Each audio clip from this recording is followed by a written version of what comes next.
Bismillahirrahmanirrahim. Assalamualaikum warahmatullahi wabarakatuh. Innal hamdalillah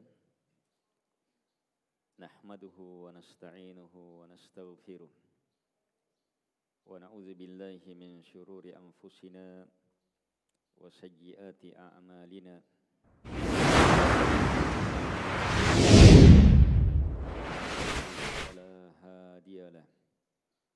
وأشهد أن لا إله إلا الله وحده لا شريك له وأشهد أن محمدا عبده ورسوله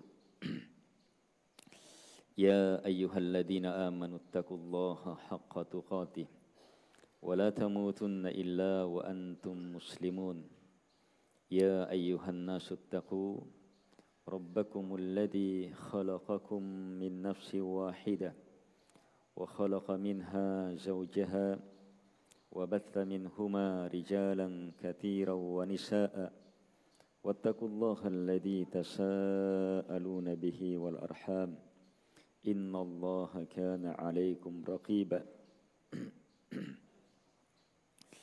يا أيها الذين آمنوا اتقوا الله وقولوا قولا سديدا يصلح لكم أعمالكم ويغفر لكم ذنوبكم ومن يطع الله ورسوله فقد فاز فوزا عظيما أما بعد فإن أصدق الحديث كتاب الله وخير الهدي هدي محمد صلى الله عليه وعلى آله وسلم وشر الأمور محدثاتها وكل محدثة بدعة وكل بدعة ضلالة وكل ضلالة في النار.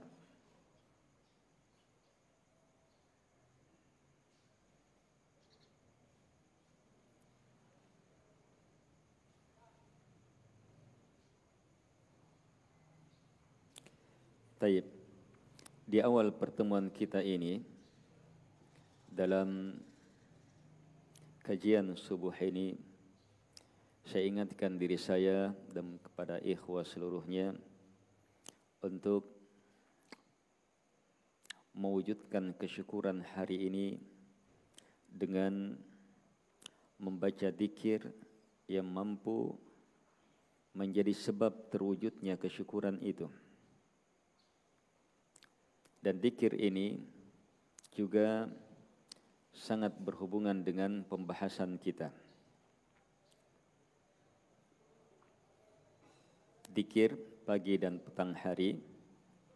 Allahumma ma asbaha bi min ni'mah aw bi ahadin min khalqik faminka wahdaka la syarika lak falakal hamdu walakas syukr. Ya Allah, hanya kepadamu saya meminta, tidak kepada selainmu.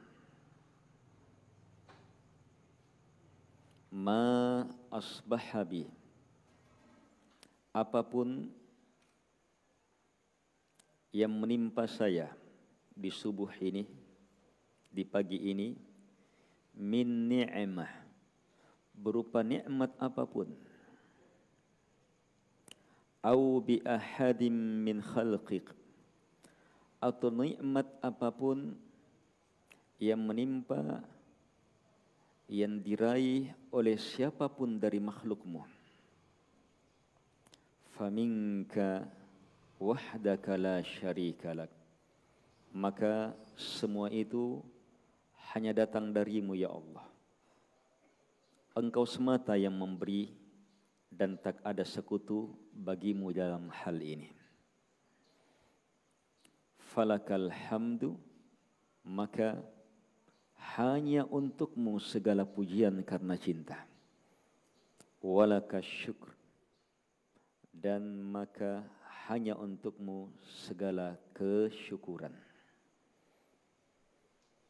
Baca ini dengan memaknainya, maka insyaallah ta'ala kita telah mewujudkan kesyukuran besar di hari ini. Di sore hari baca dengan lafaz Allahumma ma amsa bi min ni'mah. Kalau pagi asbaha bi min ni'mah.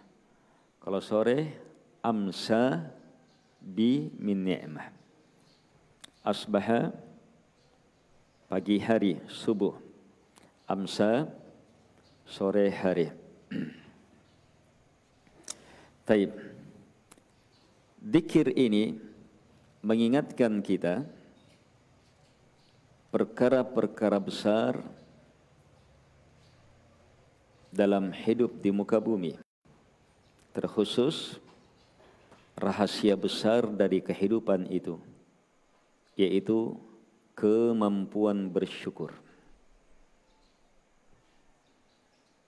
Allahumma, ya Allah, hanya kepadamu saya meminta, tidak kepada selainmu. Ini doa, ini dzikir dan sekaligus doa. Dalam dzikir dan doa ini kita nyatakan ma asbaha bi min ni'mah. Apapun yang menimpa saya, apapun yang ada pada saya, berupa nikmat apapun di pagi ini. Jadi kita disuruh untuk mampu melihat beragam nikmat, beragam kebaikan saat kita bangun di pagi ini. Ma asbaha, kalimat menjelaskan bahwa apapun yang terjadi di waktu ini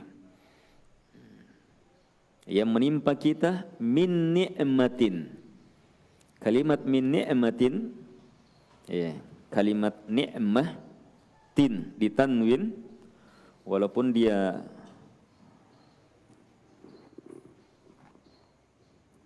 dalam bentuk tunggal, tetapi dia nakira dalam susunan syarat, maka dia bermakna seluruh nikmat. Jadi kekuatan doa dzikir ini itu kembali kepada kemampuan kita melihat, merasakan, memahami nikmat sebanyak-banyaknya yang Allah anugerahkan kepada kita di pagi ini. Ini yang kita mau ungkap ini. Ya Allah, subuh ini kamu beri saya begini, kamu beri saya begini, kamu beri saya begini, kamu beri saya begini, kamu beri saya begini, kamu anugerahi saya begini, kamu. Kita ungkap semuanya dengan kalimat singkat. Ma asbahabi min ni'mah.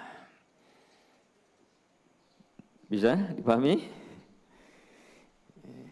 Jadi ucapan ini berkembang sesuai dengan apa? Kemampuan kita melihat nikmat. Di situ orang akan berbeda-beda. Ma asbahabi min ni'matin. Dan tidak sampai di situ. Kita dituntun untuk mampu melihat pula nikmat-nikmat yang Allah beri kepada orang lain. Atau bi ahadim min khalqik. Ahadin juga nakirah. Ahad seseorang. Tapi karena nakirah dalam susunan syarat sehingga bermakna siapapun min khalqik, dari makhlukmu. Berarti walaupun jin, manusia, hewan, bahkan tumbuh-tumbuhan, apapun dari makhluk Allah yang mendapatkan nikmat kebaikan dari Allah Subhanahu wa taala. Apalagi manusia yang berada di sekeliling kita yang kita saksikan. Demikian pula nikmat sahabat-sahabat kita, kerabat-kerabat kita, teman-teman kita. Kita nyatakan, apapun nikmat itu yang menimpa, yang saya rasakan, yang saya raih, demikian pula yang menimpa, dirasakan, diraih oleh siapapun dari makhluk. Ini pernyataan. Untuk menegaskan apa? Lihat di sini intinya. Tadi itu apa? Pintunya. Iya. Pintunya berupa apa? Harus pandai melihat nikmat. Ini nikmat, yang ke sana juga nikmat, yang di sana nikmat. Luar biasa, terlihat nikmat. Sehingga hidup hamba bangun melihat hanya kebaikan, melihat hanya nikmat, untuk apa? Lihat ke intinya. Untuk kita nyatakan faminka, maka semua itu hanya datang darimu ya Allah.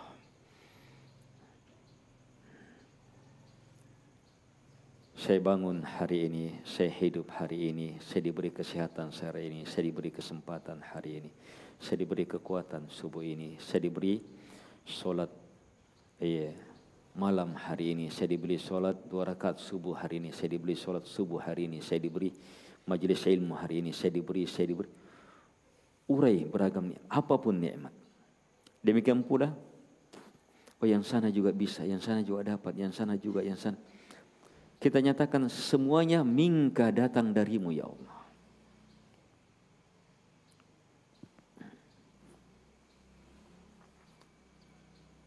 Semuanya hanya datang darimu ya Allah. Kemampuan seseorang melihat nikmat luar biasa. Tetapi keluar biasaan dalam melihat nikmat hanyalah ketika terwujud kalau nikmat apapun kita sandarkan hanya kepada pemberi yang sebenarnya, Allah Subhanahu wa ta'ala. Faminka, maka hanya datang darimu ya Allah. Harus kita sandarkan kepada Allah. Bahkan tidak cukup sampai di situ. Harus kita tauhidkan Allah di sini. Dalam keyakinan nikmat yang ada pada saya apapun, dan dalam keyakinan nikmat apapun yang ada pada makhluk hanya datang dari Allah, ini harus kita tauhidkan, murnikan hanya Allah. Kalimat selanjutnya menegaskan wahdaka, hanya datang darimu, engkau semata ya Allah yang memberi. La syarika lak, tak ada sekutu bagimu dalam hal ini. Tidak ada satupun makhluk yang bersama dengan Allah dalam memberi nikmat. Tidak ada sekutu. Kalau antum bisa sampai di situ dalam melihat nikmat yang teramat luas, betul-betul meyakini dan menyandarkan hanya kepada Allah Subhanahu wa ta'ala semata, tidak yang lainnya, maka di sanalah akan lahir hamdun, pujian yang sebenarnya, dan sekaligus syukur yang hebat. Karena itu kalimat selanjutnya, kalimat fah, karena itulah lakal hamdu, hanya untukmu ya Allah segala hamdun, segala kecintaan, pembesaran, pengagungan. Wa, dan laka syukur, hanya untukmu segala kesyukuran. Bisa? Ayo dihafal. Allahumma. Ayo ikut. Selesai ini langsung terhafal, saya tunjuk. Sekarang antum baca, langsung niatkan zikir pagi ya. Allahumma. Saya akan terjemah, tidak usah diikuti ya, cermati saja. Allahumma. Ya Allah, hanya kepadamu saya meminta, hanya kepadamu saya berzikir, tidak kepada selainmu. Ma asbaha bi min ni'mah. Apapun nikmat yang saya raih di subuh ini, apapun kebaikan yang saya rasakan di pagi ini, apapun anugerah yang saya miliki di subuh ini, au bi ahadim min khalqik, atau apapun nikmat yang ada pada siapapun dari makhlukmu. Faminka wahdaka la syarika lak, maka semua itu semata datang darimu, hanya engkau yang memberi, tak ada sekutu yang berserikat denganmu dalam hal ini satupun. Falakal hamdu walakas syukur. Karena itu hanya teruntuk kepadamu ya Allah, hanya teruntuk kepadamu ya Allah seluruh pujian karena cinta membesarkan, dan hanya teruntuk kepadamu ya Allah seluruh wujud kesyukuran. Wujud kesyukuran hati, lisan, badan, harta. Jadi awalnya apa? Awalnya doa. Allahum. Terus setelah itu ma asbaha bi min ni'mah au bihadin min khalqi. Ini pendahuluan berupa apa? Kemampuan melihat nikmat pada diri kita dan yang lainnya. Untuk apa? Untuk kita tegaskan faminka wahdaka la syarika lak. Kita tegaskan apa? Tauhid dalam kesyukuran, tauhid dalam keyakinan, penyandaran nikmat. Setelah itu akhirnya apa? Lahirnya tahmid dan lahirnya kesyukuran hanya kepada Allah Subhanahu wa ta'ala.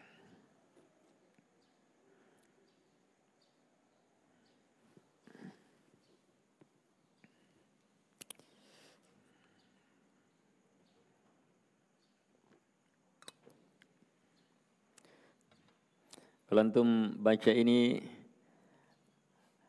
itu selamat dari hasad. Selamat dari hasad. Sebab antum, hasad itu apa? Hasad itu pandangan. Kemampuan melihat yang salah. Hasad itu kemampuan melihat yang salah.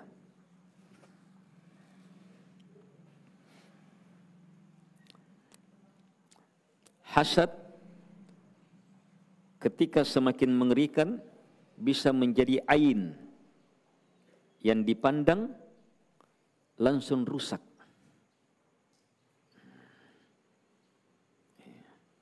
Bisa langsung rusak yang dilihat karena pandangan hasad. Sehingga orang yang terkena penyakit hasad sampai ke dalam pandangannya betul-betul hasad, ditunggangi oleh syaitan sehingga merusak, ini akan menjadi manusia yang berbahaya di muka bumi. Mengerikannya itu hasad. Tapi kalau orang baca ini selamat. Sebab kita yakini semuanya nikmat dari Allah. Saat kita katakan dia dapat nikmat, nikmat ini semuanya, dia dapat ini, semua datang darimu ya Allah. Di sana kita akan tunduk merendah. Kita mau melawan Allah, Allah yang kasih. Semua datang darimu ya Allah, semata darimu, tidak ada yang lain. Engkau yang menganugerahi ya Allah, Engkau yang memberi mereka nikmat. Akan semakin hilang lagi saat kita katakan falakal hamd. Karena itu ya Allah, saya memuji, mencintai atas semua itu, bukan hanya yang kita rasakan, tetapi yang dirasakan juga orang. Kita justru memuji Allah. Kalau kita mampu merasakan alhamdulillah karena nikmat yang kita rasakan, bagus.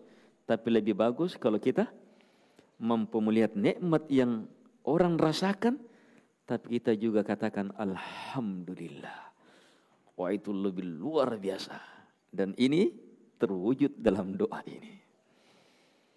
Baca ini, cermati, maka kita tunaikan syukur kita hari ini dengan pahala yang sangat luar biasa. Baik.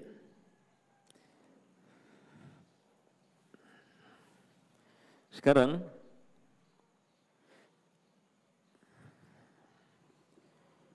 kita masuk ke pembahasan. Apa pembahasan? Temanya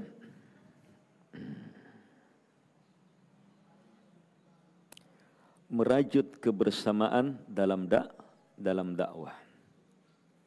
Ini program saya dengan ikhwah-ikhwah antum, terkhusus pengurus-pengurus masjid-masjid. Iya. Untuk menggiatkan ta'lim subuh. Ini yang saya upayakan bisa saya wujudkan dulu ini untuk lebih umum. Iya, kegiatan subuh. Ini temanya.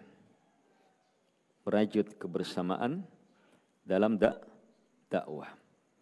Di dalamnya terkandung dua hal utama. Yang pertama,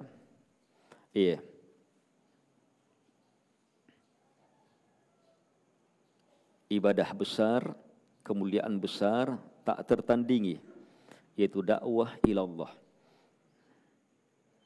Yang kedua, dalam tema itu adalah bagaimana terwujud persaudaraan, ta'awun, kebersamaan dalam ibadah besar ini. Ini dua hal utama yang menjadi poin-poin utama dalam materi-materi subuh ini. Dan ini melingkup seluruh pembahasan dalam agama, pribadi, keluarga, masyarakat, dan terkhusus dalam tersampaikannya agama Allah Subhanahu wa ta'ala.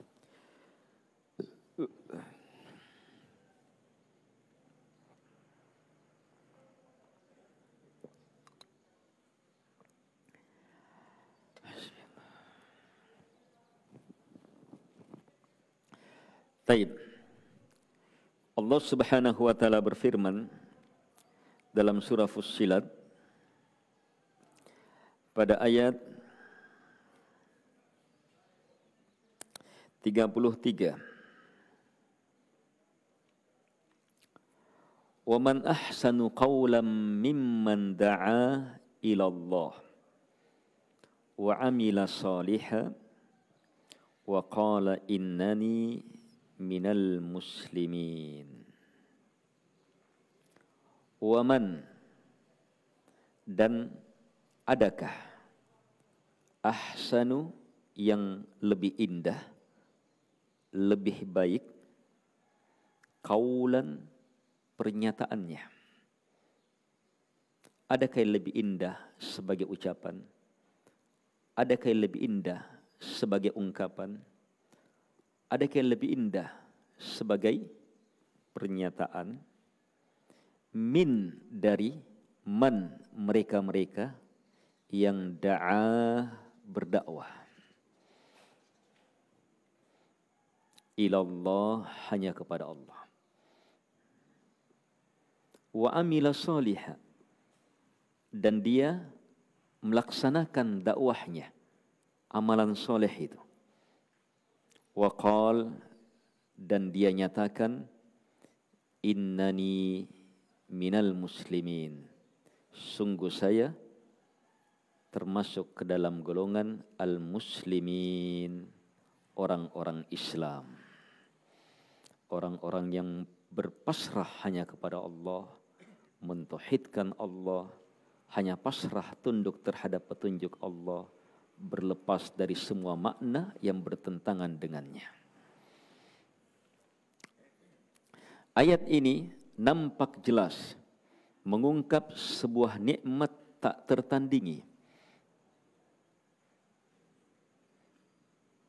Ayat ini jelas memahamkan, menegaskan nikmat tak tertandingi berdakwah ilallah. Tak ada yang lebih indah dari itu. Tak ada yang lebih baik dari itu.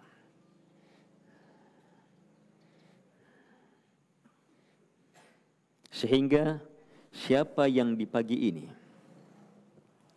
siapa yang di subuh ini sudah berada di atas nikmat ini, termasuk ke dalam golongan orang yang menyeru kepada Allah, terlibat di dalamnya, bekerja sama di dalamnya, niatnya, ucapannya, wujudnya untuk dakwah ila Allah, mewujudkan majelis ilmu, mewujudkan ta'lim, beragam program-program pendidikan, tersebarnya ilmu agama, maka tak ada yang lebih indah, lebih baik, lebih berada di atas nikmat darinya.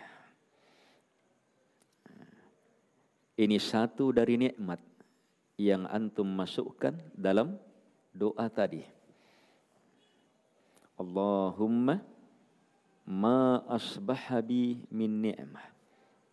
Apa min ni'mah? Termasuk nikmat apa?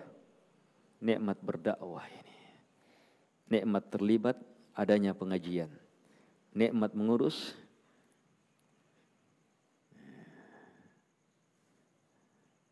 Oh, yang anu juga terlibat. Itu semuanya datang hanya darimu ya Allah. Tak ada sekutu bagimu dalam hal ini. Falakal hamd. Dia puji Allah semua dengan itu. Bukan dirinya yang dia puji. Bukan orang lain. Tapi dia mampu merasakan nikmat pada dirinya sehubungan dengan dakwah ila Allah, dan mampu melihat juga saudaranya juga berada di atas nikmat, dan dia bahagia dengan itu. Dia puji Allah dengannya. Dia wujudkan kesyukuran kepada Allah Subhanahu wa ta'ala.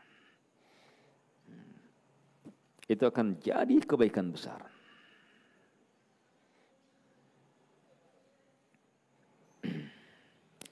Wa man ahsanu qawlan. Ini kalimat pertanyaan, tapi maknanya pengingkaran. Tak ada yang ahsan, tak ada yang lebih indah, tak ada yang lebih baik ucapannya, seruannya, pernyataannya.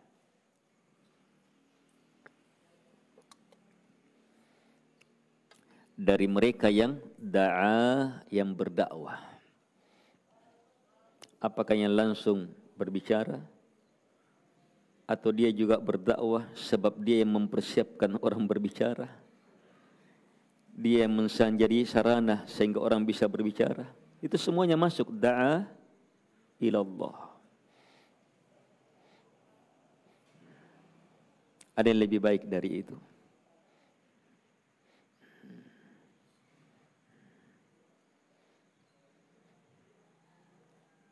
Terlibat dalam dakwah ilallah sehingga terwujud ilmu, amalan, rahmat di tengah masyarakat, yang dengannya baik diri, baik anak istri, baik keluarga, baik masyarakat, baik negara, ada yang lebih baik dari mereka. Kalau kita ingin mengejar prestasi, maka kejar prestasi di sini. Kalau kita ingin mengejar kedudukan, maka raih kedudukan di sisi Allah di sini. Kalau kita ingin mencari kemuliaan, maka tidak ada yang lebih indah dari ini.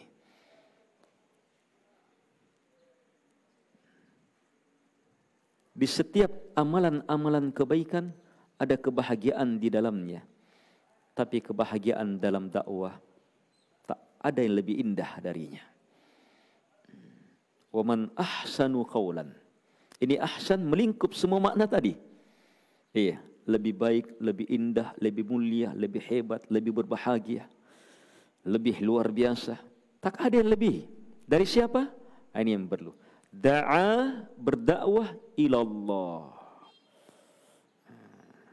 Harus dakwah ilallah, bukan kepada yang lain.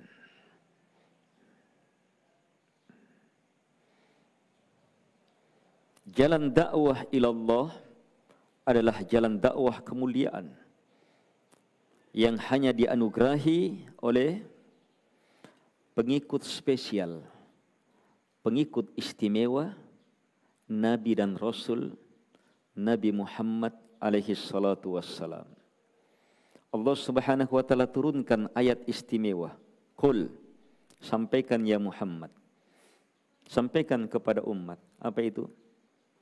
Hadihi sabili, inilah jalanku. Langsung perintah, qul, sampaikan ya Muhammad. Nyatakan ini. Hadihi sabili, inilah jalanku. Apa jalan Nabi?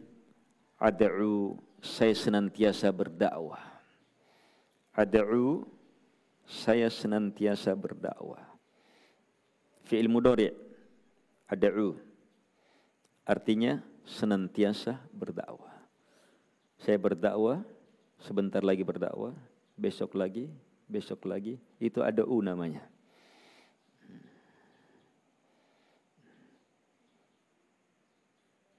Saya senantiasa berdakwah, menyeru ilallah, hanya kepada Allah. Ala basirah, di atas ilmu. Ana wa manittaba'ani. Lihat, ditegaskan lagi, ana, ini jalannya saya. Padahal sudah disebut di awal. Bilang ya Muhammad, sampaikan, hadihi sabili, ini jalan saya. Di sini disuruh lagi ulang. Ana, ini jalannya saya. Hanya di sini diikutkan. Ada yang diikutkan. Ana wa manittaba'ani, dan mereka-mereka yang mengikuti saya. Wa subhanallahi wa ma ana minal musyrikin. Dan maha suci Allah. Dan saya tidak termasuk betul-betul ke dalam golongan orang-orang musyrik. Perhatikan kalimat wa manittaba'ani. Saya dan siapa yang mengikuti saya. Ini pengikut istimewa. Sebab tidak semua yang mengikuti Nabi Muhammad alaihi salatu wassalam itu terlibat dalam dakwah. Pengikut Nabi beriman kepadanya, meyakini, mengamalkannya, hidup dan mati sebagai umat Muhammad alaihi salatu wassalam, mengikut Nabi, dijamin masuk surga. Tetapi ada pengikut Nabi sampai mengikuti Nabi dalam mengambil amalan besar ini, menyampaikan juga, terlibat juga menyampaikan apa yang Allah turunkan kepada Rasulnya, wajibkan kepada beliau alaihi salatu wassalam, menyampaikan risalah ini. Ada yang mengikuti Nabi di situ. Ini yang disebut ini. Dia dikhususkan di sini. Ana, ini jalannya saya, wa manittaba'ani, dan mereka-mereka yang mengikuti saya.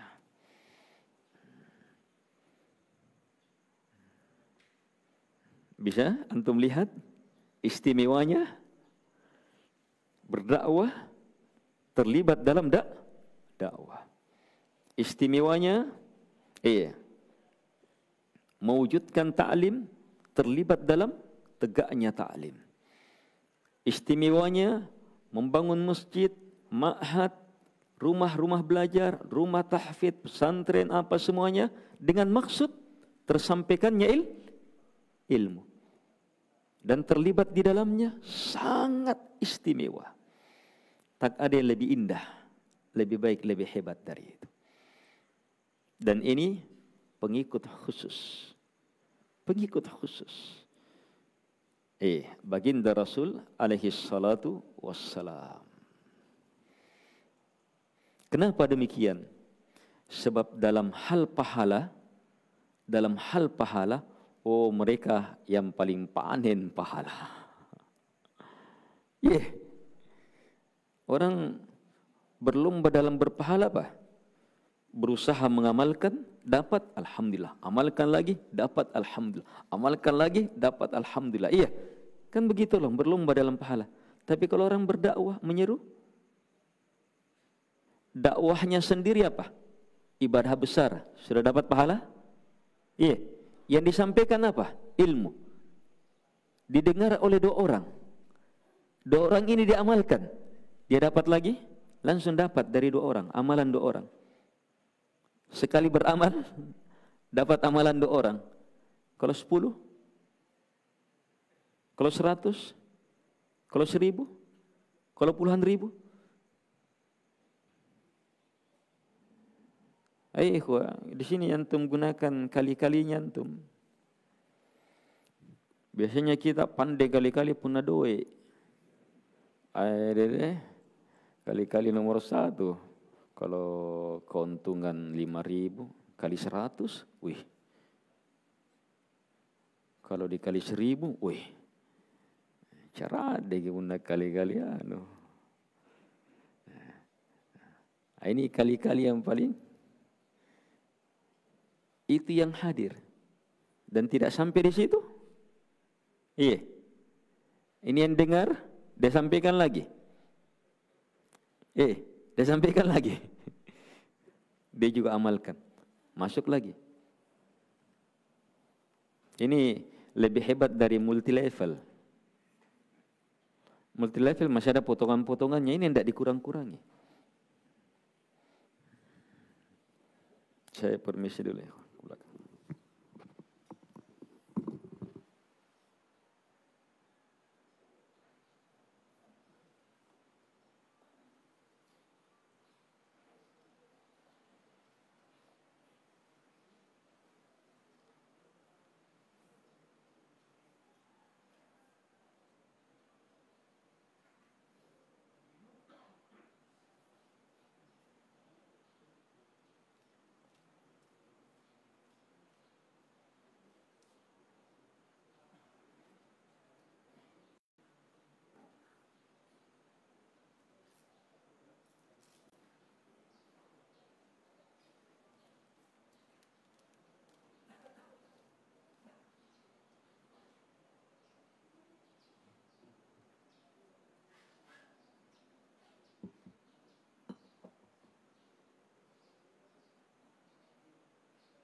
Taib.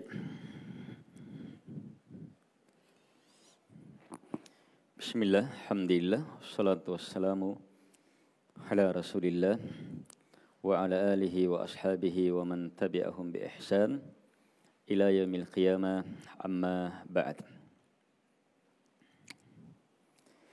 Taib. Di subuh ini kita berada di atas nikmat besar. Jadi sebab-sebab tersebarnya ilmu. Dan antum pengurus-pengurus dakwah, orang-orang yang terlibat dalam ta'lim, tersabarkannya ilmu. Iya, terus rasakan nikmat ini, syukuri nikmat ini melalui doa yang kita ajarkan di awal. Iya. Terus rasakan nikmat ini, syukuri nikmat ini di atas ilmu. Tak ada yang lebih indah dari itu. Tak ada yang lebih baik dari itu. Terus menerus syukuri nikmat besar ini. Sebab ini apa? Pengikut khusus baginda Rasul alaihi salatu wassalam. Terus menerus syukuri nikmat besar ini, kemuliaan besar ini. Sebab apa? Dalam perlombaan mempersiapkan bekal di akhirat, tidak ada yang mengalahkan ini. Tak ada yang mengalahkan ini. Ilmu yang tersebar itu tidak ada yang bisa mengalahkan itu. Abdullah ibnul Mubarak, ulama yang para ulama di zamannya mengatakan ini sahabat, seperti sahabat sudah. Hanya dia tidak bertemu Nabi. Ilmunya, kedalamannya, zuhudnya, dakwahnya, seluruhnya. Beliau memberi kesimpulan ilmu. Bahwa tak ada yang lebih mulia setelah kenabian. Tak ada yang lebih mulia setelah kenabian ini, anugerah kenabian. Mengalahkan anugerah, menyampaikan ilmu, menyebarkan ilmu. Saya rasa cukup ini sebagai pendahuluan untuk memahami dahsyat luar biasanya dakwah, menyebarkan ilmu. Allah sendiri yang bilang, jangan pernah menganggap ada yang lebih indah dari ucapan-ucapan orang yang berdakwah ila Allah. Tak boleh, jangan sekali-sekali. Itu yang terbaik, itu yang termulia. Hanya yang perlu dicermati lebih jauh adalah sebagaimana ibadah-ibadah yang lain. Setiap ibadah itu memiliki ketentuan-ketentuan. Antum paham siapa yang sholat maka akan masuk surga.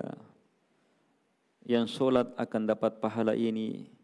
Yang sholat subuh akan dapat kemuliaan ini. 2 rakaat subuh akan dapat kemuliaan ini. Demikian pula ibadah yang lainnya. Dan bersamaan dengan itu kita memahami bahwa nanti dapat kalau terpenuhi apa? Syarat-syaratnya, rukun-rukunnya, wajib-wajibnya. Bukan sekedar sholat. Sebab kita pahami ada juga orang yang sholat tapi justru celaka. Wailul lil musallin. Demikian pula dakwah. Bahkan dakwah lebih harus berhati-hati. Sebab ketika kita sholat salah, kita saja yang dapat. Tapi ketika berdakwah salah, maka akan menyebabkan kehancuran lebih besar, kerusakan lebih besar. Kemuliaannya tak tertandingi, tapi kerusakannya ketika salah tak tertandingi pula.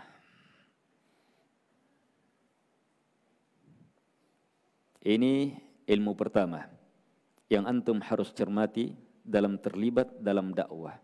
Antum berada di atas 2 hal besar. Kemuliaan besar atau bahaya besar. Di antara kekeliruan orang yang masuk dalam dakwah, mengurus pengajian dan seterusnya, hanya memiliki yang pertama, besarnya keutamaannya, besarnya keutamaannya. Tidak paham besarnya bahayanya ketika salah.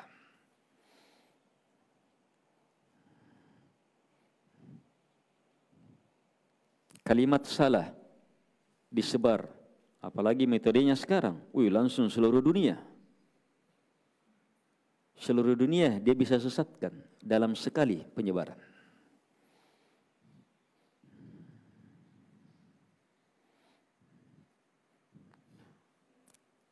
Harus betul-betul, sebab ini menyebarkan ilmu. Ini menyebarkan ilmu.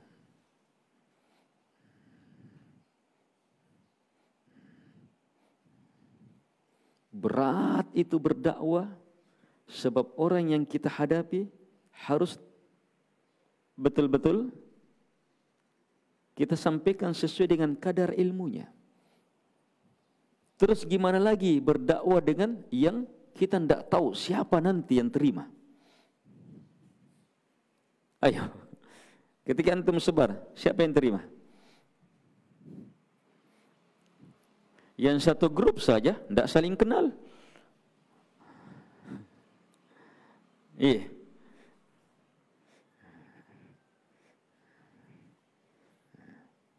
Cermati dua sisi ini. Ada dosa yang lebih mengerikan dari syirik. Syirik, ternyata lebih mengerikan dari syirik. Yaitu al-qaul 'ala Allah bila ilm. Berkata atas nama Allah tanpa ilmu. Ketika Allah sebutkan rentetan dosa-dosa, qul innama harrama rabbiyal fawahish, sampaikan ya Muhammad, tidak ada yang Tuhanku haramkan kecuali hanyalah al-fawahish, beragam kekejian, kemudian dosa, membunuh atau minum khamar, melakukan pelanggaran ke orang lain. Jadi dosa yang pertama, dosa kekejian yang dilakukan sendiri. Minum minuman keras, narkoba dan semisalnya. Terus yang lebih besar dari itu, yang melibatkan orang lain, menzalimi orang lain.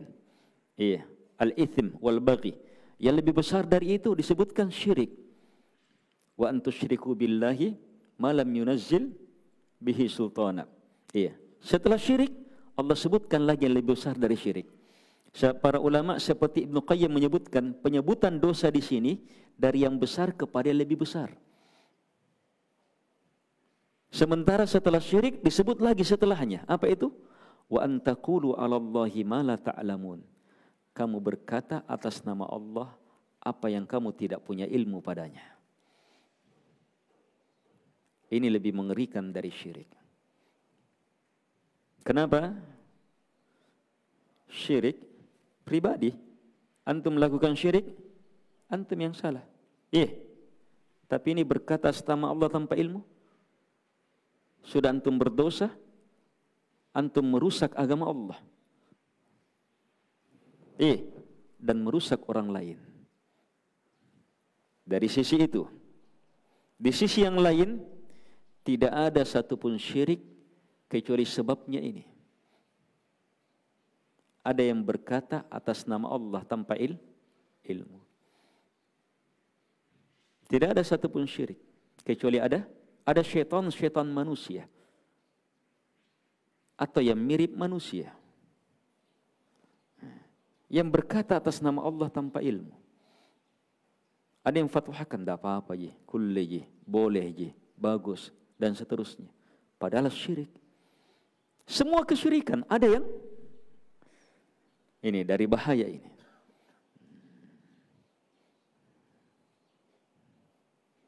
Ini. Jadi dalam giatnya kembali dakwah ini, setiap pengurus dakwah, ikhwah-ikhwah yang terlibat dalam dakwah, ustadz-ustadz dan seterusnya harus cermati betul. Dakwah saat ini sangat diperlukan, wajib dengan sewajib-wajibnya dan kemuliaannya sangat besar. Tapi cermati sisi yang kedua yang mengiringinya, tidak bisa terlepas. Ketika salah bisa masuk ke dalam pelanggaran yang paling besar pula. Kerusakan yang paling besar pula. Karena itu yang terlibat di dalamnya orang-orang terpilih. Ada syarat-syarat yang harus dipenuhi. Untuk itu, cermati dua syarat utama dalam dakwah yang Allah Subhanahu wa taala sebutkan dalam ayat yang kita baca. Qul hadhihi sabili ad'u ila Allah ala basirah ana wa manittaba'ani.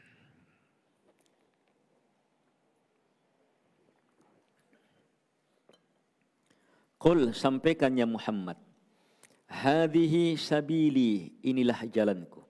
Apa jalan itu? Ad'u, saya berdakwah. Ini jalan Nabi. Di sini kemuliaan, jelas. Bagaimana dakwahnya Nabi? Satu, ilallah, hanya kepada Allah. Yang kedua, ala basirah, di atas basirah. Dakwah ila, kepada, kalimat ila menunjukkan tujuannya. Tujuannya, targetnya, sasarannya, apa maksud utamanya. Pencapaiannya kemana? Hanya kepada Allah. Itu dakwah. Ajaran supaya berjumpa dengan Allah. Ini dakwah. Mengajak untuk masuk ke dalam surga, berjumpa dengan Allah. Mengajak untuk berla ilaha illallah. Mengajak semata meninggikan agama Allah. Mengajak semata mengejar apa yang Allah janjikan. Mengajak semata mengejar ridha Allah. Mengajak semata untuk meraih, mempelajari apa yang Allah turunkan. Harus ilallah, selainnya jangan. Dan ini tidak cukup.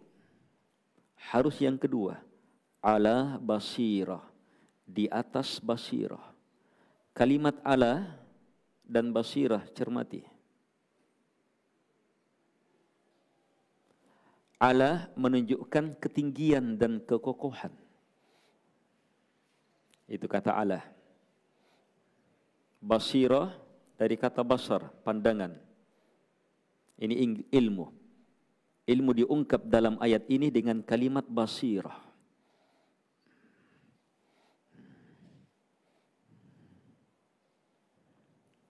Dakwah kepada Allah, tujuannya jelas. Terus, bagaimana wujudnya?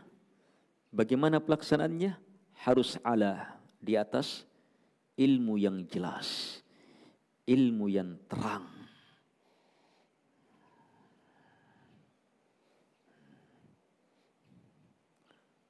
Inilah jalannya Nabi. Ditegaskan lagi, ana, ini jalan saya, wa manittaba'ani, dan yang mengikuti saya. Ingat, jadi jalannya Nabi dan yang mengikutinya apa? Ad'u ilallahi ala basir. Bukan sekedar ad'u. Jangan potong ayatnya. Bukan sekedar berdakwah. Tapi dakwah ilallah. Bahkan lanjutkan, ala basirah. Ini yang jalannya Nabi. Tidak lengkap, bukan jalannya Nabi. Jadi tidak semua yang berdakwah itu di atas jalan Nabi. Tidak semua yang menampakkan ikhlas dalam dakwah itu di atas jalan Nabi. Jalan Nabi ilallah ala basirah. Harus jelas.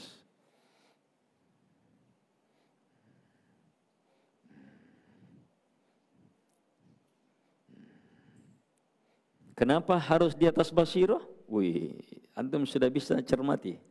Sebab, secara akal apa? Semua ibadah harus di atas ilmu. Apalagi ibadah besar. Apalagi ibadah yang berhubungan dengan masyarakat umum. Wih, lebih harus berhati-hati. Kalau antum bangun rumah untuk pribadi. Ayo, antum bangun rumah untuk pribadi. Untuk pribadi. Untuk sendiri saja. Masih jomblo. Iya. Gimana caranya antum bangun? Santai saja, pokoknya apa, gimana, bisa tidur, bisa apa. Iya, seadanya. Tapi kalau antum bangun rumah untuk masyarakat, banyak yang mentempati, banyak yang terlibat di dalamnya. Ayo, Wah, betul-betul harus dihitung, harus di ini, harus di ini. Wah, lihat semuanya.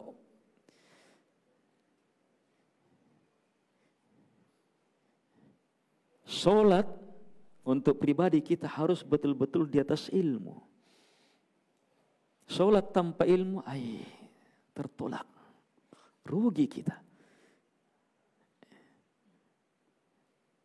Dakwah ibadah, ini lebih harus di atas ilmu. Sebab dakwah berhubungan dengan yang lainnya.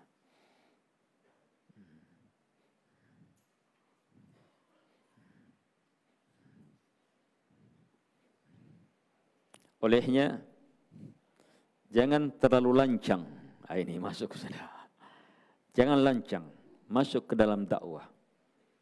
Jadi komentator, membuat ini, membuat ini, membuat ini. Sementara tidak di atas basirah. Haram. Bukan sekedar tidak boleh, haram, berdosa.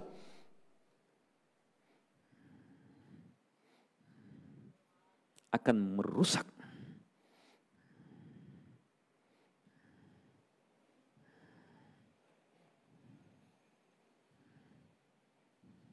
Kemuliaannya sangat besar, tapi bahayanya yang menanti sangat besar ketika keluar dari petunjuk Nabi.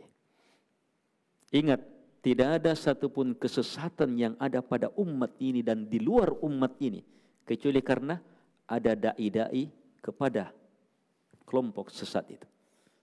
Tidak ada satupun kelompok kecuali ada dai-nya, ada bosnya, ada pimpinannya, ada ustadznya, ada kiainya, ada syekhnya, ada andreng guru tanya, ada maulananya, ada tokohnya. Tidak ada satupun.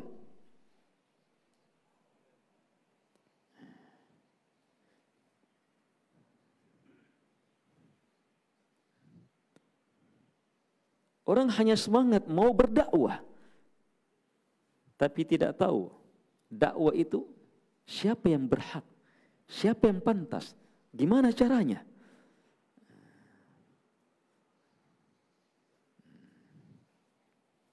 Ini sekedar dakwah menyampaikan ilmu. Terus bagaimana lagi kalau menyampaikan ilmunya sampai banyak sekali, melingkup banyak orang, rutin, buat grup ini, grup ini, grup ini, grup ini.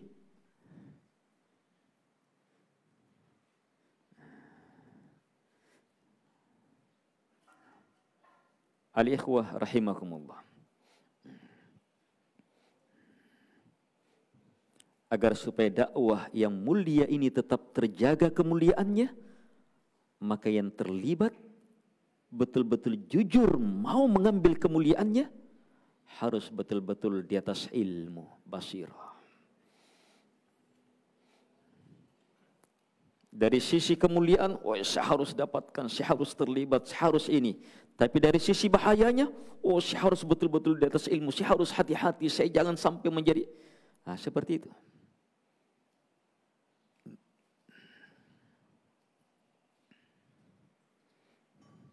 Dua ilmu besar.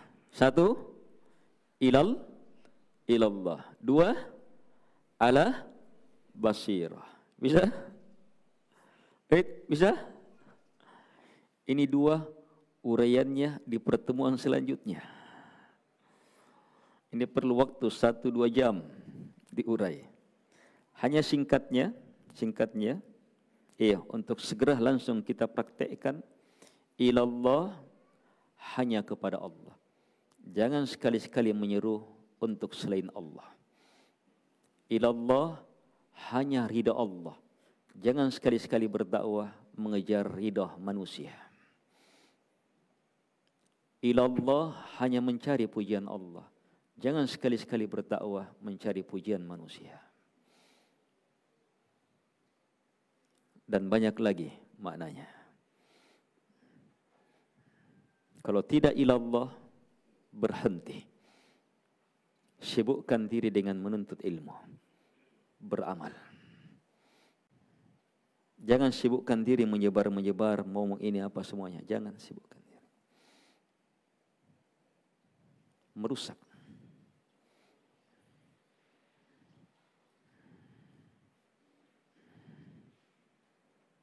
fokus menuntut ilmu lagi, bermantap di situ. Ini makna ilallah.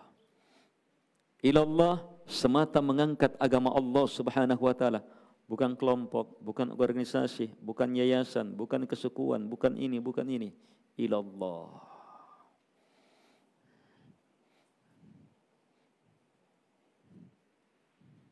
Untuk yang ini terlalu banyak kesalahan kita. Harus terus melakukan perbaikan. Harus terus melakukan perbaikan. Ala basirah, harus di atas basirah. Apa itu basirah? Ilmu yang terang, ilmu yang jelas, dan pakai ala, bukan bi dengan bil basirah. Tapi ala yang menunjukkan dakwah yang didakwahkan itu di atas basirah, ilmunya betul-betul terang dan dia kokoh di atas ilmu itu. Kuat di atas ilmu itu. Jelas? Syekh Al-Utsaimin rahimahullahu ta'ala mengatakan basirah ada 3. Yang pertama, basirah terhadap apa yang mau disampaikan. Apa yang mau disampaikan. Kita mau menyampaikan apa? Harus betul-betul ilmunya jelas. Yang kedua, basirah terhadap orang yang mau menerima ilmu ini. Kalau yang pertama jelas, sebab itu ilmu yang langsung mau disampaikan. Kalau yang kedua, lihat dalilnya ketika Nabi mengutus Mu'ad bin Jabal ke negeri Yaman, Nabi bilang apa? Mu'ad, kamu mau mendatangi kaum dari ahli kitab. Nabi beri ilmu kepada Mu'ad tentang ahli kitab, orang yang mau didatangi. Bukan asal masuk saja ceramah. Bukan asal datang saja ceramah. Tetapi harus mengetahui siapa yang mau mendengarkan ceramah. Ini di atas basirah. Ilallah ala basirah. Jelas ilmunya. Terus apa lagi? Jelas siapa yang mau didakwai. Oh ini orangnya begini, ini orangnya begini, oh ini orangnya begini, oh ini masyarakatnya begini, oh begini pelanggaran-pelanggaran yang ada di masyarakat, begini kondisi keadaan mereka, oh begini kehidupan mereka, oh sisi-sisi ini yang baik, yang ini yang bahaya, ini mau diluruskan. Harus punya basirah terhadap orang yang mau didakwai. Yang ketiga, basirah terhadap cara menyampaikan. Ada orang sudah tahu ilmunya dan dia tahu orang-orang yang mau disampaikan, tapi dia tidak tahu cara menyampaikan. Akhirnya ilmu itu sebenarnya menyejukkan hati, tapi karena salah cara menyampaikannya justru membuat orang gelisah. Ilmu itu sebenarnya begitu dinampakkan pasti orang langsung terima, tetapi karena salah dalam menyampaikannya, menampakkannya, orang justru menolaknya. Harus punya basirah pula. Bagaimana cara menyampaikan ayat Al-Quran dari awal sampai akhir, petunjuk Nabi alaihi salatu wassalam dari awal sampai akhir, penuh dengan metode-metode itu, cara-cara itu, yang semuanya adalah wahyu. Banyak sekali cara, metode.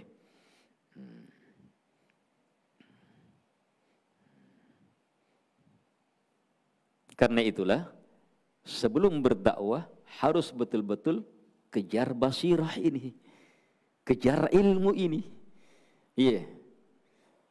Ilmu tauhid dan bagaimana Nabi menyampaikan tauhid, caranya, hujah-hujahnya, burhannya. Kemudian ketahui pula sifat-sifat orang yang didakwai. Nabi dakwai orang seperti ini keadaannya, begini caranya. Orang seperti ini keadaannya, begini caranya. Begini keadaannya, begini caranya, begini caranya. Bukan sekedar dapat pembahasan tauhid sebar. Ini pembahasan tauhid ini yang sudah jelas luar biasa, paling diperlukan, paling diharapkan. Itu pun jangan. Yang ini saja jangan. Harus di atas basirah. Apalagi kalau hanya sekedar apalagi kalau perlu pembahasan lebih dalam lagi. atau masuk ke dalam hadits-haditsnya, lebih dalam lagi pembahasannya. Harus lebih jelas. Apalagi kalau hanya sekedar ucapan-ucapan para ulama.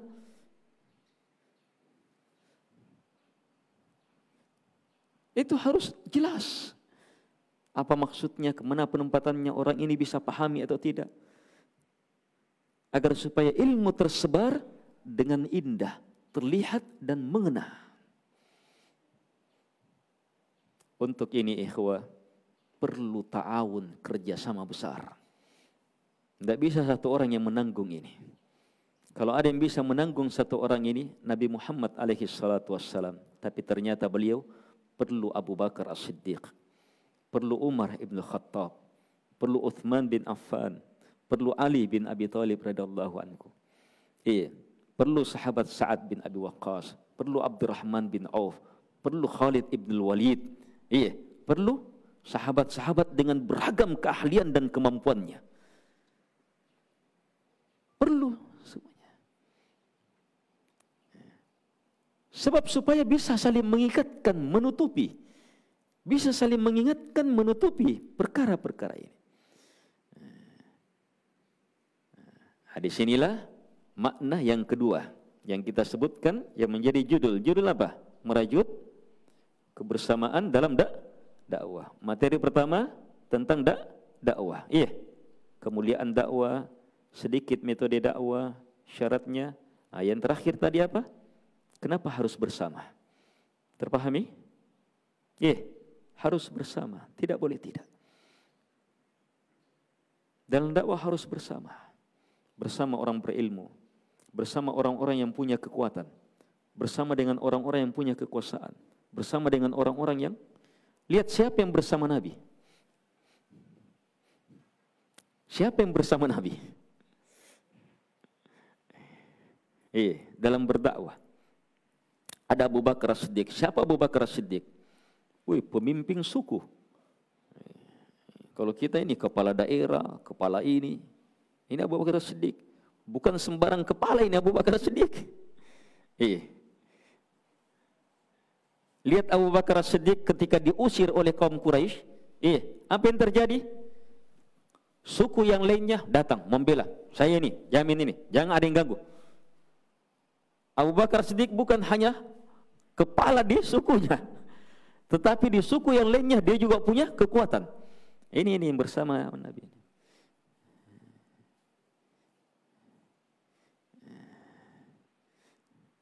Ini bersama Nabi ini. Terus Abu Bakar juga, hartanya. Lihat hartanya. Bagaimana Abu Bakar kalau bersedekah? Seluruh harta. Ini yang bersama Nabi. Sebab dalam dakwah luar biasa. Siapa yang wanita yang bersama Nabi? Khadijah radhiyallahu anha. Ayo, kedudukannya Khadijah apa? Wanita di tengah masyarakat Quraisy itu apa? Tidak ada nilainya, dikubur hidup-hidup. Kalau ada yang berhasil hidup, bahkan menjadi tokoh masyarakat, maka bukan sembarang wanita. Seperti Khadijah radhiyallahu anha. Bukan sembarang wanita. Hidup dia, bertahan hidup di tengah masyarakat seperti ini. Bahkan bisa menjadi pedagang besar, punya harta. Bukan sembarang wanita. Ini yang bersama Nabi.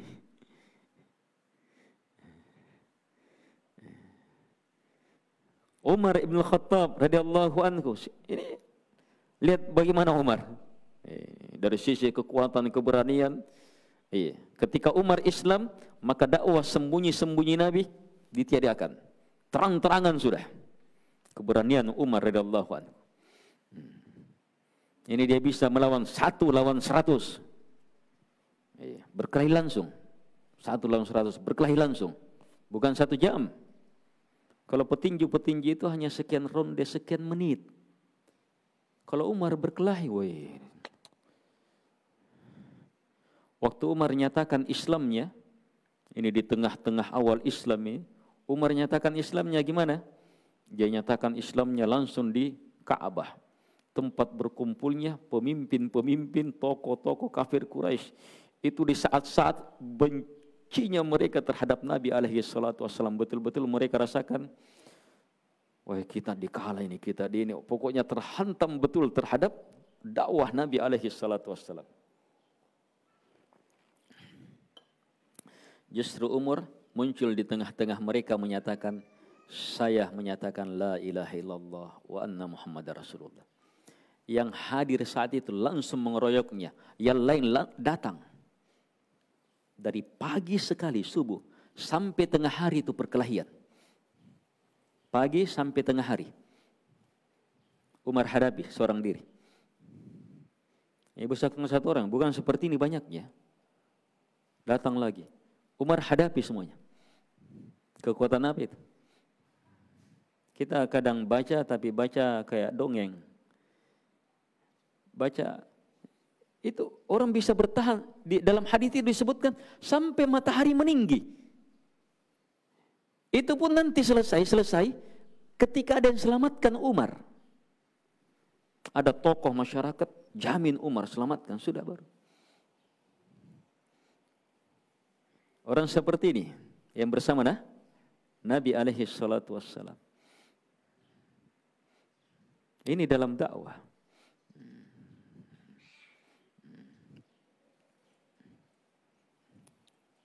Bahkan bersama Nabi siapa? Dalam arti membantu Nabi. Ada pamannya siapa? Abu Thalib. Siapa Abu Thalib? Derajat tertinggi sama dengan Abu Jahal, Abu Lahab, tokoh-tokoh kafir. Ini Abu Thalib.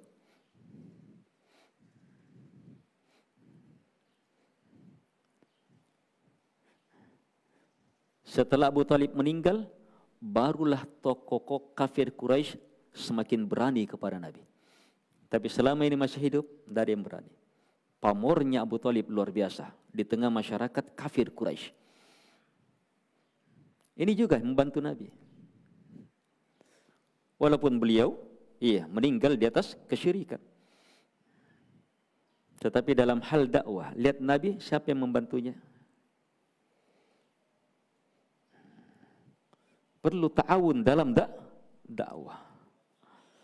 Ada juga dari kalangan budak, banyaknya. Dari kalangan wanita, dari kalangan anak-anak.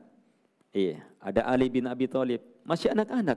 Ali bin Abi Thalib anak-anak kecil saat itu tetapi jenius. Dia anak kecil tetapi sudah sangat jenius. Lihat bagaimana peranannya Ali saat datang sahabat Abu Dar. Dari jauh mau berislam, masih sembunyi-sembunyi. Ali yang ajak bagaimana bertemu dengan Nabi dengan menggunakan kalimat isyarat. Kalau begini kak, begitu. Kalau begini kak, begini. Buat siasat. Padahal masih kecil ini. Ini Ali nih. Bukan sembarang anak-anak yang bersama Nabi. Budak dari kalangan budak, Bilal bin Rabah, Al-Harith, Zaid bin Harithah, budaknya Nabi alaihi salatu wassalam. Ini bukan sembarang budak. Yang bersama Nabi alaihi salatu wassalam luar biasa, pilihan-pilihan. Seperti itu penggambaran dalam dakwah. Perlu ta'awun, perlu kerjasama, perlu kebersamaan. Untuk meraih apa? Kemuliaan tiada tandingannya, menjadi orang yang terbaik. Coba yang terakhir, coba lihat ayat yang pertama kita baca. Wa man ahsanu qawlan. Tak ada yang lebih indah ucapannya dari mimman da'a ilallah, dari orang yang berdakwah kepada Allah. Terus wa amila salihan. Ada kalimat apa? Wa amila, harus beramal. Dakwah itu bukan sekedar menyampaikan, tapi bagaimana tersebarnya amalan. Terkhusus bagi dai itu sendiri. Ini adab-adab kemuliaan dalam dakwah untuk meraih derajat tertinggi. Walaupun bukan syarat, orang yang belum haji tidak boleh mendakwahkan, menceramahkan tentang haji, bukan syarat. Tetapi kemuliaan haji akan sangat luar biasa saat disampaikan oleh orang yang pernah haji, punya pengalaman langsung. Tapi bukan syarat.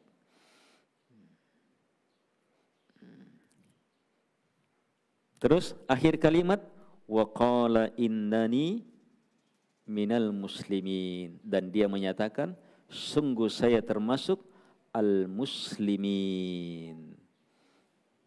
Ini sama dengan qul hadhihi sabili ad'u ila Allahi ala basirah ana wa manittaba'ani. Apa terakhirnya? Wa subhanallahi wa ma ana minal musyrikin. Kalau di ini pernyataannya dai yang terbaik ucapannya, diantaranya dia sendiri yang menyatakan, saya di atas Islam, saya berserah kepada Allah. Kalau di awal, di ayat dakwah tadi apa? Saya tidak termasuk orang-orang musyrikin. Itu tidak bertentangan. Lafadznya berbeda, tetapi menyatu. Sebab hakikat Islam berlepas dari syirik. Orang yang berlepas dari syirik karena keislamannya hanya kepada Allah Subhanahu wa ta'ala. Dan itu harus kita nyatakan. Sebab itulah dakwah. Kita berdakwah kepada ilallah di atas Islam, menjauh dari syirik, maka kita yang harus pertama untuk menyatakan keislaman itu. Menyatakan la ilaha illallah, jauh dari syirik. Nah, karena itu dai-dai yang terlibat dalam dakwah, kemudian tidak mau belajar tentang tauhid, tidak mau belajar tentang syirik, berhenti. Tidak usah terlibat dalam dakwah, belajar. Fokus belajar saja. Jangan terlibat dalam dakwah. Fokus belajar. Itu lebih bermanfaat. Membahayakan dakwah. Dakwah itu perkara mulia. Sesuatu yang sangat mulia, sangat sakral. Kalau kita betul-betul muliakan dakwah, maka masuklah. Tempatkan orang-orang yang pantas. Yang memenuhi standar kualitas kuantitasnya. Bukan karena menghalangi manusia dakwah, karena kita memuliakan dakwah.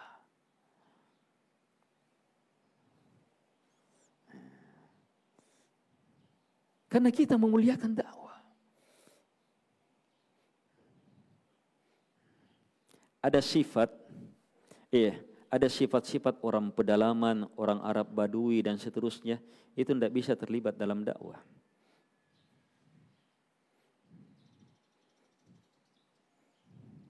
Di antara penyeru-penyeru kesesatan itu dari orang-orang Badui, pedalaman. Semua nabi dan rasul itu dari kota. Ada sifat-sifat kekotaan. Ada sifat kekotaan yang tidak ada di pemukiman-pemukiman kumuh, yang tidak ada di desa-desa, yang tidak ada di orang-orang Badui.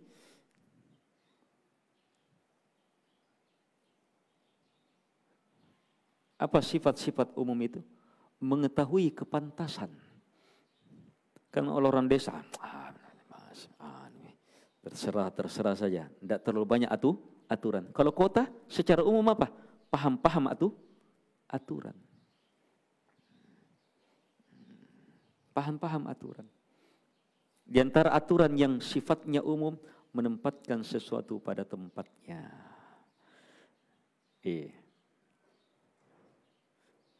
Ada barang yang sangat mahal. Ada barang yang sangat mahal. Ada barang yang sangat mahal. Mobil yang sangat mahal.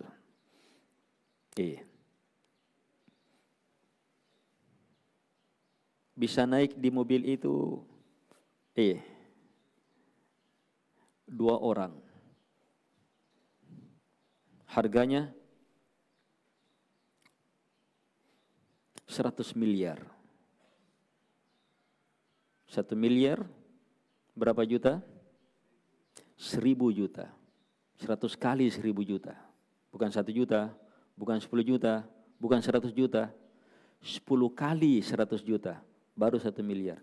Ini 100 kali harga mobil ini. Kalau kita yang punya itu, maka siapa yang kita peruntukkan? Kalau orang kota berpikir gimana? Yang pantas. Yang pantas, yang paling pantas, yang paling tahu, yang paling pantas, yang paling. Iya. Iya tidak? Tapi kalau orang desa berpikir apa? Orang yang kurang aturannya berpikir apa? Sembarang.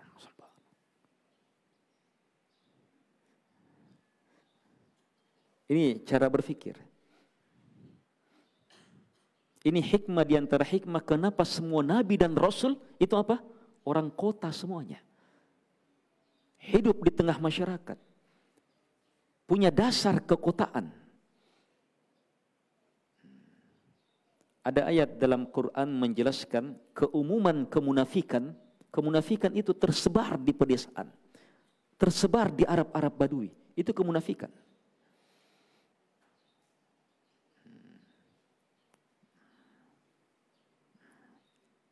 Ini sifat apa? Sifat kepantasan. Tapi ini dasar, ini agak sulit dideteksi. Iya. Kembali ke dasar-dasar utamanya. Hanya ini tadi saya sekedar ingin menggambarkan makna tadi. Dakwah itu sesuatu yang sangat mulia. Sesuatu yang teramat mulia, luar biasa. Iya. Kalau kita bersifat kekotaan, kita tempatkan siapa yang pantas. Siapa yang pantas di situ? Tapi ini bukan artinya yang di desa, dari desa tidak bisa berdakwah, tapi berdakwah sesuai dengan kadarnya. Dia berdakwah di desanya, Masya Allah luar biasa. Pasti dia yang terbaik di desanya.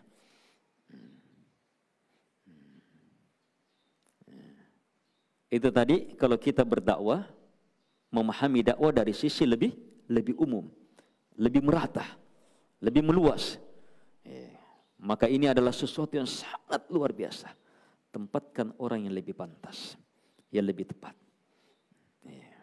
Jangan, oh saya anu, masa saya juga mau coba, saya juga mau anu. Oh, semua orang akan bilang, anu nikah, anu orang akan. Kalau ada mobil seperti itu, kemudian ada yang ngotot, saya juga anu. Maka orang lain akan apa? Udah ampun kontu. Tidak pantas kamu begini, biar dia. Orang yang bisa memahami dia saja yang pantas itu apa? Ini yang saya maksudkan. Cara berpikir seperti itu. Siapa yang pantas? Itu cara berpikir keumumannya kekotaan. Orang yang terbiasa memang hidup dengan aturan, dengan adab-adab, melihat, mendudukkan manusia pada tempatnya, kedudukannya.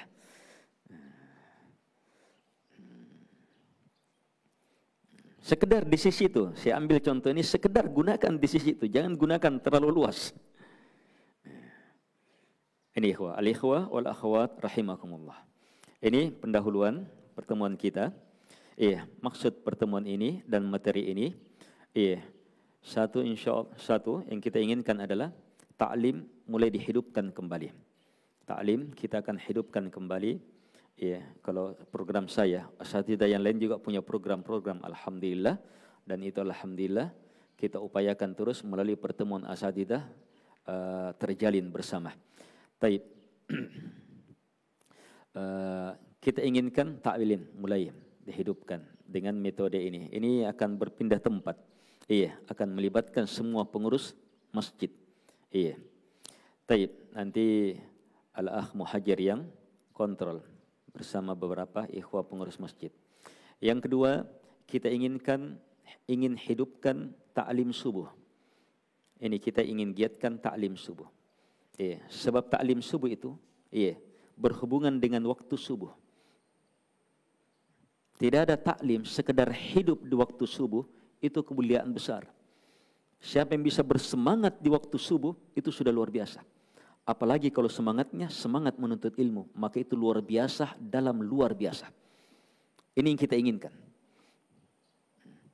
Kalau ini berhasil, taklim subuh lebih berhasil, lebih diminati, maka itu keberhasilan dalam dakwah. Kalau taklim subuh antum lebih minati, masyarakat datang, ikhwah-ikhwah datang untuk taklim subuh lebih banyak, maka itu tanda keberhasilan dakwah. Dan itu yang paling ditakuti oleh musuh-musuh Allah Subhanahu wa taala dari kalangan jin dan manusia. Kita hadapi mereka dengan ini, bangkitkan kekuatan semangat subuh, menuntut ilmu di waktu subuh. Subuh itu waktu berkah, burika ummati fi bukuriha kata Nabi. Umatku, khusus umat Muhammad ini. Ini waktu khusus untuk umat Muhammad. Umatku diberkahi fi bukuriha, di waktu bukrah. Apa itu waktu bukrah? Subuh. Waktu subuh sampai sebelum matahari muncul. Hidup di situ.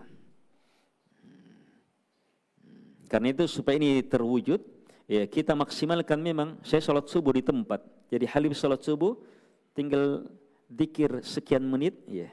Dikir sekian menit, dia sempatkan waktu. Dikir sekian menit, baru langsung taklim. Itu kegiatan kita insyaallah taala setiap beberapa waktu. Ini khusus, ya, kegiatan saya. Taib, untuk menggiatkan ta'lim subuh. Taib. Yang ketiga, maksud utama adalah apa yang menjadi tema. Merajut kebersamaan dalam dakwah. Yang di dalamnya terkandung dua hal utama. Yaitu apa? Iya. Terwujudnya kebersamaan ikhwah, pengurus-pengurus dakwah. Iya. Sebab tidak terpungkiri pandemi apa semuanya, orang berfikir masing-masing dan seterusnya. Iya. Terjadi clash di antara ikhwah, di antara pengurus. Dengan taklim ini kita harapkan semakin terwujud persaudaraan, bisa saling memahami. Itu tadi di antara ilmu-ilmunya. Di antara ilmu-ilmunya. Taib. Yang ketiga, yang keempat, dakwah itu sendiri. Kita ingin memahamkan pada diri kita, kepada ikhwah, pada keluarga, kepada masyarakat pentingnya dakwah. Agar semuanya terlibat dalam dakwah sesuai dengan porsinya. Semuanya terlibat dalam dakwah sesuai dengan andilnya. Semuanya terlibat dalam dakwah sesuai dengan hak dan kedudukannya. Dan jangan tidak terlibat dalam kebaikan besar ini. Tapi ingat, saat terlibat dengan ketentuan-ketentuannya. Supaya tidak terjatuh ke dalam bahaya besar. Baik, ini yang dapat kita sampaikan. Dan jangan lupa, pembahasan awal di kalimat ini. Saya upayakan taklim kita ini punya suasana baru, nuansa baru. Di antaranya tadi itu, saya ada metode tambahan dalam dakwah, itu apa? Materi dikaitkan langsung dengan apa? Dikir-dikir. Kita langsung kaitkan dengan dikir-dikir. Jadi tadi sudah ada dikir, di pertemuan selanjutnya nanti saya tagih. Harus sudah dihafal itu. Ma asbaha bih min ni'mah au bi ahadim min khalqik faminka wahdaka la syarika lak falakal hamdu walakas syukur. Ini dihafal ini. Ma asbaha bi min ni'mah au bi ahadin min khalqik. Kalau sore ma amsabi min ni'mah. Yang lainnya sama. Semoga bermanfaat. Lebih dan kurangnya mohon dimaafkan. Segala hal-hal yang berhubungan dengan pelaksanaan taklim itu tidak berhubungan dengan saya, langsung berhubungan dengan Al-Akh Muhajir beserta jamaah-jamaah masjid yang terhubungkan dengannya. Yang belum tergabung bisa langsung berhubungan dengan beliau. Barakallahu fikum. Subhanakallahumma hamdik syara la ilaha illa anta astaghfiruka wa atubu ilaik. Sallallahu ala Muhammad wa ala alihi wa sahbihi wasallam tasliman katsira. Wa akhiru da'wana alhamdulillahi rabbil alamin. Assalamualaikum warahmatullahi wabarakatuh.